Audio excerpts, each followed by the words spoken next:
Doktor, boshim tez og'riydi. Buning sababi nimada? Miyani kislorodga nisbatan tanqisligida, ya'ni gipoksik holatlarida, surunkali stress holatlarida, qon bosimini oshishi va tushish holatlarida hamda migren kasalliklarida.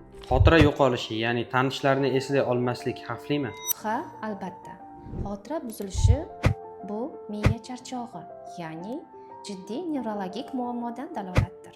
Asabni tinchlantirish uchun nimalarni odat qilishlik kerak? Birinchi navbatda uyqu rejimini tartibga solish, dam olish va mehnat vaqtini to'g'ri taqsimlash hamda toza havo va doimiy harakat. Bosh og'rig'idan dorilarsiz qutulish mumkinmi? Boshni nuqtali massaji, oyoq vannasi, toza havoda sayr qilish, yetarli regulyar uyqu, och qolmaslik, jismoniy aktivlik hamda psixoterapiya qilish tavsiya qilinadi.